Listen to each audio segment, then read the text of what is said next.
এদিকে এসো একবার, আসতে পারবে মা? কি হয়েছে তোমার সাত সকালে? বলছিলাম আমাকে এক কাপ চা দেবে মা? সকাল হতে পারলো না, পুরি হয়ে গেল, অর্ডারের পর অর্ডার। দিচ্ছি, এই নাও চা। যা, এবার কি হবে? আচ্ছা, কাপটাও ভেঙে ফেলেছো, হাতে কি শক্তি নেই? তা চা খাওয়াতে ইচ্ছে কেন? সারাদিন বসে থাকা, আজ থেকে ঘরের কাজে হাত লাগাও, যেমন থালা বাসন মাজা, ঘর মোছা। কেননা সারাদিন বসে বসে ঝগড়া আর ভালো লাগে না। আল্লাহ, আমার এই দুনিয়ায় রেখেছো কেন? আমাকে তুলে নাও, আমাকে আর এই বইয়ের অত্যাচার ভালো লাগছে না। আল্লাহ। বৌমা, ও বৌমা, আমার খুব কষ্ট হচ্ছে, আমাকে এক গ্লাস পানি দেবে মা? শুধু পানি দেবো না, পানির সঙ্গে একটু বিষ মিশিয়ে দেবো, তাহলে আমার কষ্টটা কমে যায়। এই নাও পানি।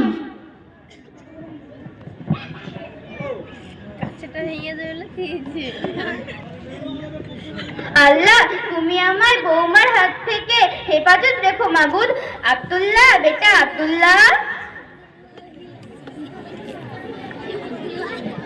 জি আম্মা। তুই এসেছিস বাবা? আমার রাত্রে খুব ঠান্ডা লাগে, একটা কম্বল এনে দিস তো বাবা। ঠিক আছে আম্মা, আমি অফিস থেকে ফেরার সময় একটা নতুন চাদর নিয়ে এসে দেবো ইনশাল্লাহ। একটু এদিকে আসেন। কি হয়েছে বলো আমিনা? আমি তোমার আদরের স্ত্রী, তুমি আমার জন্য নতুন চাদর এনো, আমি আমির জন্য পুরনো চাদরটা দিয়ে আসছি। আরে আমিনা, তুমি কি জানো না নবী করিম সাল্লাল্লাহু আলাইহি ওয়াসাল্লাম বলেছেন মায়ের পায়ের তলায় সন্তানের জান্নাত। আর মা তো শুধু একটা চাদরই চেয়েছে, আর চাদর চেয়েছে, কাল আবার নতুন কিছু চাইবে। আর নতুন জিনিসের তো আমারই প্রয়োজন, কেননা আমার বাড়িতে নতুন কুটুমের যাতায়াত। আর তোমার বাচ্চাদের জন্য কি কোনো ব্যাংক ব্যালেন্স করার ইচ্ছে নেই বুঝি? এবার যদি মা বাবার পেছনে এত টাকা পয়সা খরচ করো, তাহলে আমাকে বাপের বাড়ি রেখে এসো। আমি তো খুব মুসিবতের মধ্যে পড়ে গেলাম। ঠিক আছে আমিনা, তুমি আমাকে পুরোনো চাদরটা এনে দাও। এই নাও, এই নাও আমার চাদর।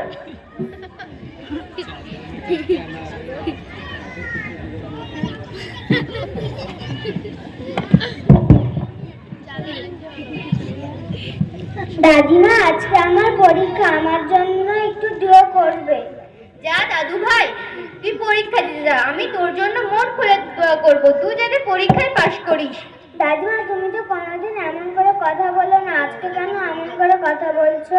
কই না, তুই যা, পরীক্ষা দিতে যা। না দাদিমা, বলো না। আম্মু কি হয়েছে, আব্বু কি হয়েছে, বলো না।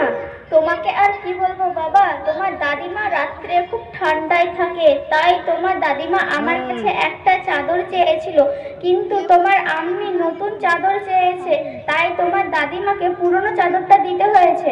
দাদিমা, তুমি কোনো চিন্তা করো না, তুমি ওই চাদরটা আমাকে দাও। এটা তুই কি করছিস দাদু ভাই? তোর আব্বু যখন ছোট ছিল, আমি তার চাদর দিয়ে তাকে ঢেকে বুকের ওপর আগলে রাখতাম, আর সেই ছেলে তার আব্বুর কথা শুনে আমাকে পুরনো চাদর দিচ্ছে। এই বাবা, তুমি ওটা কি করছো? তোমার দাদিমাকে ওই চাদরটা দিয়ে দাও।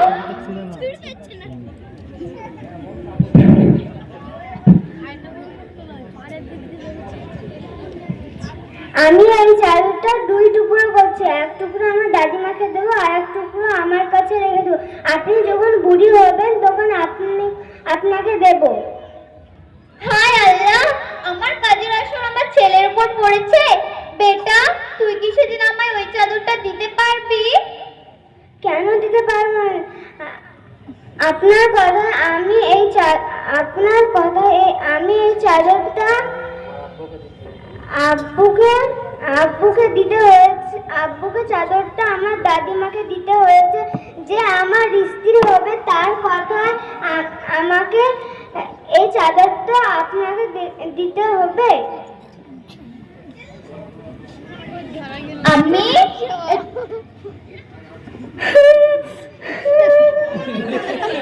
আমি কি হয়েছে, তুমি কাঁদছো কেন হঠাৎ এই সময়? এখানে বসো। তোকে আর কি বলবো বেটিমা, আমি না, তোর ভাবি আমাকে বাড়ি থেকে বের বের করে দিয়েছে। ভাই কিছু বললো না? না, ও তো বউয়ের গোলাম হয়ে গিয়েছে। বউ যেটা বলে ও সেটাই করে। আজকালকার দুনিয়াতে মা বাবার কোনো কদর আছে? আজকালকার বৌমারা ভুলে যাচ্ছে যে তাদেরও একদিন শাশুড়ি মা হতে হবে। মা, তোমার ভাইয়ের বাড়ি থেকে বের করে দেওয়ার আসল ঘটনাটা কি বলো তো শুনি। ঘটনাটা তেমন কিছুই নয়। তোর ভাইকে বললাম যে আমার রাতে খুব ঠান্ডা লাগে, তাই আমার জন্য একটা চাদর এনে দিস। তখনই তোর ভাবি বলতে লাগলো, মা বাবার পিছনে যদি এত টাকা পয়সা খরচ করো তাহলে আমাদের বাচ্চাদের জন্য কি জমিয়ে রাখবে? প্রতি মাসে কত হাজার হাজার টাকা খরচ হচ্ছে, আর নিজের গর্ভধারিণী মায়ের জন্য মাত্র 200-300 টাকা খরচ করতে এত ঝগড়া। আর আমি না, তুমি তো এখন যে কথাটা বলছিলে, আর যখন তোমার ভাই তোমার মায়ের সাথে খারাপ ব্যবহার করলো তখন সব উল্টো হয়ে গেল। আমার মায়ের খেজমত করা থেকে বারণ করো, মায়ের জন্য কিছু নিয়ে এলেও রাগারাগি করো। ছি আমিনা ছি, তোকে আমার নিজের মেয়ে বলতে লজ্জা করছে। তুই তোর শাশুড়ি মার সঙ্গে এরকম ব্যবহার করেছিস? মা, তুমি আমায় ক্ষমা করে দাও, আমি আর কোনোদিন এমন করব না। তুই আমার কাছে ক্ষমা চাচ্ছিস কেন? তুই তোর শাশুড়ি মার কাছে ক্ষমা চা, কারণ সে তোর গুরুজন। শাশুড়ি মা, তুমি আমায় ক্ষমা করে দাও, আমি আর কোনোদিন এমন করব না। যা মা যা, আমি তোকে ক্ষমা করে দিলাম। আল্লাহ, তুমি আমার বৌমাকে নেককার বানাও। আসসালামু আলাইকুম।